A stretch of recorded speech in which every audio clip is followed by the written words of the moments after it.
معماری رسانه‌ای در برابر سؤال از هولوکاست سؤال کننده را مورد هجمه و تهدید قرار می‌دهند।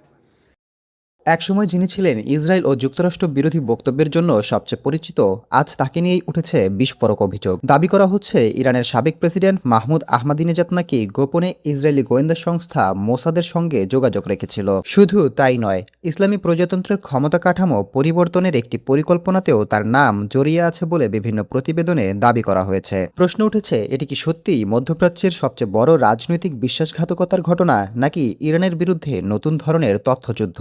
জুলাই মাসে প্রকাশিত একাধিক প্রতিবেদনে বলা হয়, ইরানের ক্ষমতার ভবিষ্যৎ নিয়ে গোপন তৎপরতার সঙ্গে আহমাদিনেজাদের নাম উঠে এসেছে। কিছু সূত্রের দাবি তাকে ভবিষ্যতের রাজনৈতিক বিকল্প হিসেবে বিবেচনা করা হচ্ছিল। যদিও এসব অভিযোগের পক্ষে কোনো আনুষ্ঠানিক প্রমাণ প্রকাশ করা হয়নি, তবুও খবরটি ছড়িয়ে পড়তেই নতুন বিতর্কের জন্ম দেয়। বিশ্লেষকদের মতে ২০২২ সালের পর থেকে আহমাদিনেজাদের রাজনৈতিক অবস্থানে কিছু পরিবর্তন লক্ষ্য করা যায়। ইরানের অর্থনীতি, পশ্চিমা নিষেধাজ্ঞা এবং পারমাণবিক কর্মসূচি নিয়ে তার বক্তব্য আগের তুলনায় ভিন্ন ছিল বলে বিভিন্ন মহলে আলোচনা শুরু হয়। এই পরিবর্তনকে কেন্দ্র করেই পরবর্তীতে নানা ধরনের জল্পনা কল্পনা ছড়িয়ে পড়ে। অভিযোগ রয়েছে ২০২৩ সালের ৭ই অক্টোবরের পর আন্তর্জাতিক অঙ্গনে তার কিছু কর্মকাণ্ড বিশেষ নজরে আসে। বিদেশ সফর, বিভিন্ন ব্যক্তির সঙ্গে বৈঠক এবং রাজনৈতিক যোগাযোগ নিয়ে ইরানের অভ্যন্তরে প্রশ্ন উঠতে শুরু করে। এমনকি কিছু প্রতিবেদনে দাবি করা হয় তার চলাফেরা ও যোগাযোগের ওপর নজরদারি চালিয়েছিল আইআরজিসি। আরও বিস্ময়কর বিষয় হল, চলতি বছরের শুরুতে ইরানে সংগঠিত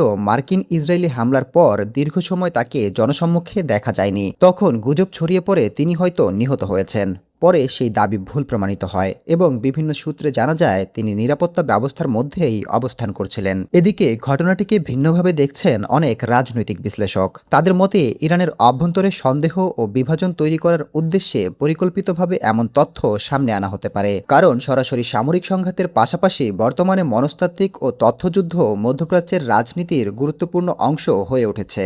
অন্যদিকে কেউ কেউ মনে করেন পশ্চিমা গোয়েন্দামহল ও আঞ্চলিক শক্তিগুলোর অভ্যন্তরীণ দ্বন্দ্বের ফলে এমন তথ্য প্রকাশ্যে আসতে পারে। ফলে কোনটি সত্য আর কোনটি কৌশলগত প্রচারণা সেটি এখনও স্পষ্ট নয়। তবে একটি বিষয় নিশ্চিত, মাহমুদ আহমেদিনেজাদকে ঘিরে নতুন এই বিতর্ক ইরানের রাজনীতি, আঞ্চলিক ক্ষমতার ভারসাম্য এবং মধ্যপ্রাচ্যের চলমান উত্তেজনাকে আরও জটিল করে তুলেছে।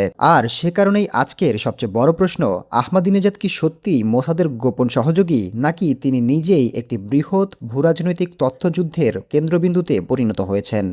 Desk report, global math.